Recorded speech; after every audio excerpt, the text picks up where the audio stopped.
మా ప్రార్థన ఆలకించేటువంటి వాడు. 2 విషయాలు చెప్తున్నాడు.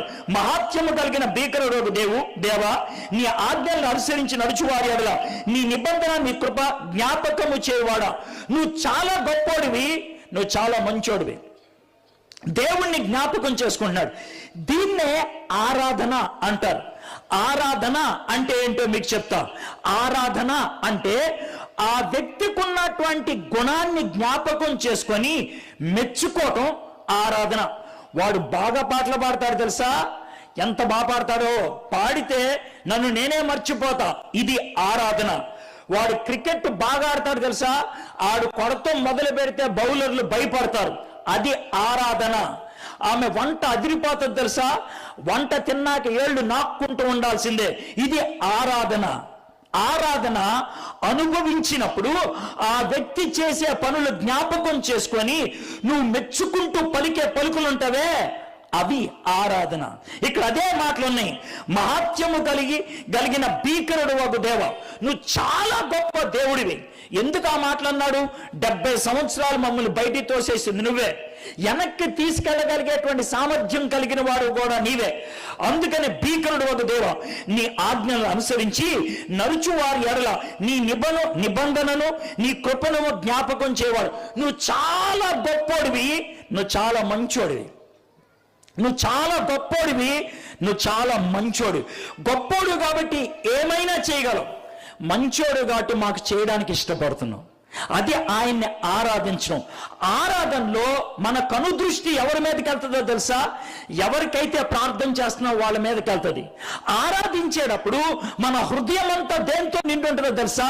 ఎవరిని ఆరాధిస్తున్నామో ఆ వ్యక్తితో నిండి ఉంటుంది. సినిమా పేర్లు అసలు బహుశా నేను అనుకుంటాం బైబిల్లో నుంచి రావాల్సినవి వచ్చేసినాయేమో అనుకుంటాం. మనసంతా నువ్వే అని అంటారు. ఒక అమ్మాయిని ప్రేమిస్తే, ఒక అబ్బాయిని ప్రేమిస్తే ఆ ప్రేమలో ఉన్నప్పుడు మనస్సంతా ఉండేది ఆమె, మనస్సంతా ఉండేది ఆయనే. హృదయం అనే కోవెలలో నిన్ను కొలిచానే దేవతగా అంటాడు. ఆ కోవెల అంటే ఏంటి తెలుసు కదా, మీ గుడి.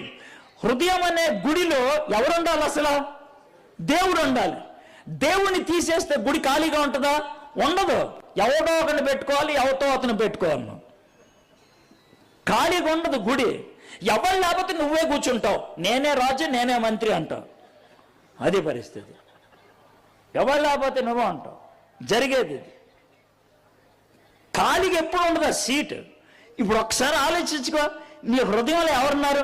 డ్రామా వేయొద్దు, ఇప్పుడు అస్సలు వేయొద్దు. సిగ్గు తీసేస్తాను డ్రామా వేస్తే. అస్సలేదు.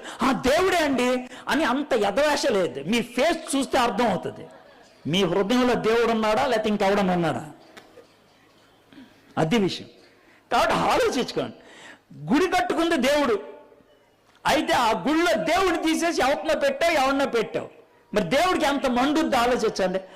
ఆరాధన గుడిలోంచి రావాలి అంటే గుడిలో ఎవరు ఉండాలా? దేవుడు ఉండాలి. అందుకనే బైబిల్లో ఉన్నటువంటి మాట ఏంటి తెలుసా? ఆరాధించేవారు ఆత్మతోను. రెండూ లేవు, ఆత్మ లేదు, అబద్ధం. ఇప్పుడు ఏమవుతుంది? అది ఆరాధన అవుద్దా? అవదు, పర్ఫార్మెన్స్ అవుతుంది. అంటే ఏంటి తెలుసా? అద్భుతంగా పాడటం. ఎస్పి బాలసుబ్రహ్మణ్యం అద్భుతంగా పాడతాడు. ఆయన పాడాయన అమోఘంగా ఆడతాడు, కానీ ఏమన్నా లాభం ఉంటుందా? పాట పాడి పక్కెళ్ళ మందు కొడతాడు ఆయన, ఏం తేడా లేదు. దేవా పాపిని, అసలు ఆ పాట ఇదివరకు ప్రతిరోజు ఉదయం దేవా పాపి అద్భుతంగా ఉండదు కదా, కానీ మనోడు ఆ పాడిన తర్వాతే మందు కొట్టాడు ఆయన. ఏ లాభం? అది పర్ఫార్మెన్స్. సరే, ఎస్పి బాలసుబ్రహ్మణ్యం అలా అన్నానంటే ఉంది, మీరు కూడా అలా అయితే అలాగా? అది నా ప్రశ్న.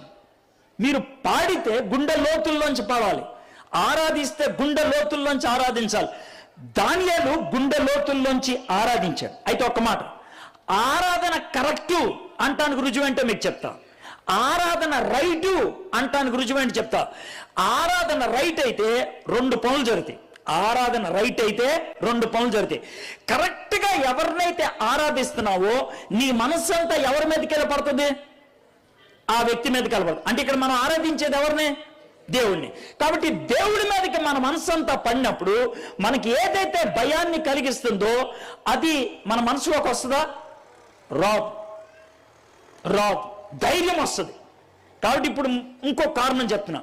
ప్రార్థన ఎందుకు? ప్రార్థన చేస్తే ధైర్యం వస్తుంది.